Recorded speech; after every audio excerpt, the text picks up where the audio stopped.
Hi நண்பா, நம்ம சேனலுக்கு யாராவது புதுசாக வந்திருந்தீங்கன்னா மறக்காத சப்ஸ்கிரைபர் பண்ணிக்கோங்க.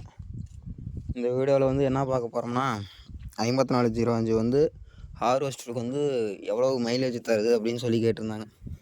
இது எங்கே ப்ரோ நமக்கு தருது, நம்ம தான் இதுக்கு ஒருத்தரதாக இருக்குது. ஸ்டார்டிங்லாம் மணிக்கு 4.5லேருந்து 5க்கு கீழே தான் போய்கிட்டு இருந்தது.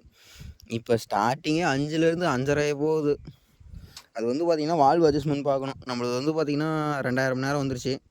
வால்வ் அட்ஜஸ்ட்மெண்ட் பார்த்தோம்னா ஓரளவுக்கு டீசல் மைலேஜ் கொஞ்சம் குறையும் அப்படின்னு சொல்லி நினைக்கிறேன்பா.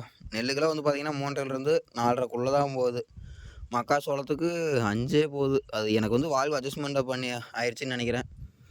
வால்வ் அட்ஜஸ்ட்மெண்ட் பண்ணிவிட்டு வேணுமோ வந்து பார்த்திங்கன்னா வீடியோ போடுறேன். அதே மாதிரி கமெண்ட் பண்ணுறதெல்லாம் வந்து பார்த்திங்கன்னா முடிஞ்ச அளவுக்கு தமிழில் கமெண்ட் பண்ணுங்கள் நண்பா. நான்லாம் படிக்காத மேதாவி. அப்போ தான் டக்கு டக்குன்னு கொஞ்சம் கமெண்டில் ரிப்ளை பண்ண முடியும். அதுக்காக தான் நண்பா சொல்கிறேன். நம்ம வண்டி வந்து பார்த்திங்கன்னா 1915 ஓடி இருக்குது. 2000 சர்வீஸ் பண்ணோம். Gear box oil, engine oil service பண்ணோம். அப்போ வந்து பார்த்திங்கன்னா வால்வ் அட்ஜஸ்ட்மெண்ட் பார்த்துட்டு ஃபுல்லாக அதுக்கப்புறம் வந்து பார்த்திங்கன்னா மைலேஜ் சொல்கிறேன். மணிக்கு 4.5 நண்பா. கரெக்டாக வால்வ் அட்ஜஸ்ட்மெண்ட்லாம் கரெக்டாக பார்த்து வச்சுருந்தா மணிக்கு 4.5லேருந்து 5க்குள்ளே தான் போகும். 5எல்லாம் தாண்டவே தாண்டாது. 4.5 சொல்ல போனால் தாண்டாது நண்பா. எனக்கெல்லாம் 4.5 தான் போய்கிட்டு இருந்தது. வால்வ் அட்ஜஸ்ட்மெண்ட் ஆனதுனால சேர்த்து போகுதுன்னு வச்சுக்கோங்களேன்.